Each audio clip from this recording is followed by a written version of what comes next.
किसान भाइयों नमस्कार। क्या आप भी चाहते हैं कि इस साल गेहूं की फसल सिर्फ हरी भरी ना रहे, बल्कि खेत में फसल ऐसे झूमे ताकि देखने वाले दंगे रह जाए? क्या आप भी एक ऐसी खाद का कॉम्बिनेशन जानना चाहते हैं जिससे ज्यादा फुटाव आए, तना मोटा मजबूत बने, पीलापन एकदम ना के बराबर रहे और पैदावार में 4 से 6 क्विंटल तक का फर्क दिख जाए? तो वीडियो को बिना स्किप किए आखिरी तक देखना, क्योंकि आज हम आपके लिए लेकर के आए हैं गेहूं की फसल के लिए सेकंड खाद और बेस्ट कॉम्बिनेशन, जिसे अगर सही तरीके से दिया जाए तो फसल की जो ग्रोथ है वो 5वें गियर में चलने वाली है।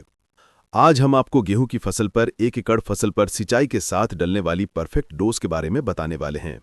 एक ऐसा कॉम्बिनेशन जो कम खर्च पर ज्यादा फायदा देगा और सबसे जरूरी बात, ये रिसर्च और किसानों के ग्राउंड रिजल्ट पर आधारित है। कब दें सही समय? गेहूं बोने के 40 से 50 दिन के बीच, यानी टिलरिंग स्टेज पर। इस स्टेज पर पौधा फुटाव, जड़ें, तना और मजबूती बनाता है। अगर इसी समय सही खाद मिल जाए तो पूरी फसल का भविष्य बदल जाता है। डोज प्रति एकड़ सिंचाई के साथ आपको इस्तेमाल करना है। कौन कौन सी खादें लेना है? माइक्रोआइजा आपको लेना है 5 किलोग्राम के आसपास। ये जड़ विकास में और मिट्टी में पड़े दूर दूर पोषक तत्वों को खींचने की क्षमता को बढ़ाता है। माइक्रोआइजा एक फंगस है, मित्र फंगस है। आपको किसी भी कंपनी का 5 किलोग्राम माइक्रोआइजा लेना है और इसके साथ आपको लेना है जिंक सल्फेट, जो 33% वाली जिंक सल्फेट आती है, जिसमें जिंक भी है और सल्फर भी है। सल्फर 15%, जिंक 33%, 5 केजी आपको लेना है।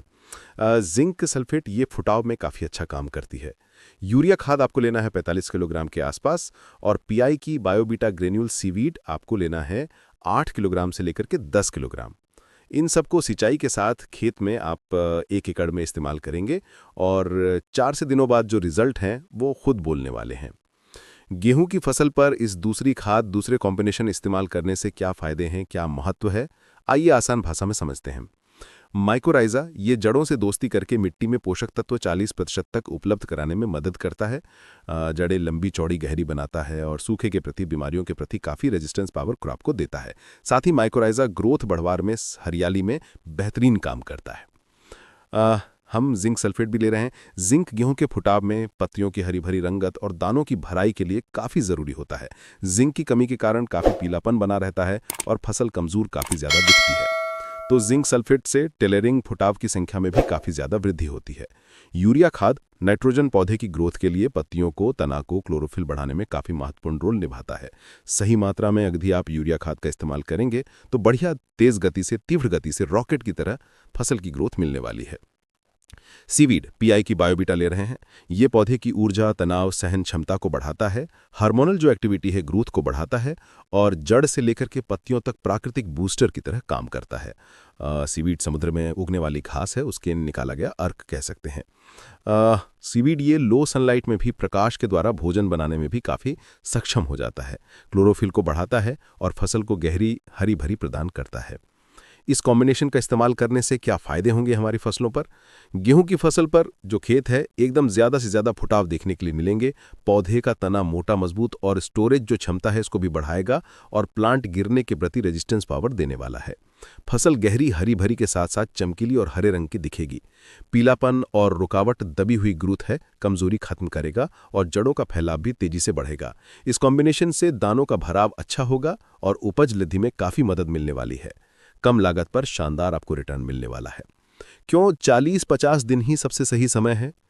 फसल इस समय टेलरिंग स्टेज पर होती है, क्राउन रूट इनिशिएशन स्टेज पर होती है और यही समय फुटाव और पैदावार तय करता है। नाइट्रोजन और जिंक अच्छा रिस्पॉन्स सबसे तेज मिलता है और सीवीड से माइक्रोराइजा जड़ वृद्धि को 2 गुना बूस्टिंग मिलने वाली है। यानी इस समय दी गई खाद सीधे पैदावार में कन्वर्ट होती है। सावधानी क्या रखनी है? मान लीजिए आप फ्लैट इरिगेशन से सिंचाई करते हैं, खुला हुआ पानी देते हैं, तो पहले ना देके आप पहले सिंचाई कर दें और जब नमी हो तो उस समय आप खाद को देके फेंक करके दे दें, घुल जाएगी।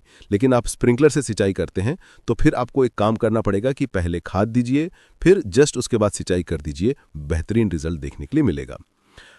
अगर आप जिंक सल्फेट यूज़ कर रहे हैं तो जिंक सल्फेट भी यूज़ कर रहे हैं तो इस कॉम्बिनेशन के साथ आप डीएपी ना मिलाएं। यानी जिंक, सल्फेट और डीएपी आपस में दूसरी खाद पर आपको ये जानकारी मिल गई। बाकी आगे चल के दानों की चमक बढ़े, जड़ तंत्र मजबूत हो तो पोटाश के साथ साथ बोरोन किस स्टेज पर देनी चाहिए, जानकारी आपको मिल जाएगी। अगर ये जानकारी आपको उपयोगी लगी हो तो वीडियो को लाइक जरूर करें और अपने किसान भाइयों तक इस जानकारी को शेयर जरूर करें। और ऐसी ही सटीक कृषि से संबंधित जानकारी के लिए द फार्मिंग टिप्स चैनल को सब्सक्राइब कर लीजिए। धन्यवाद।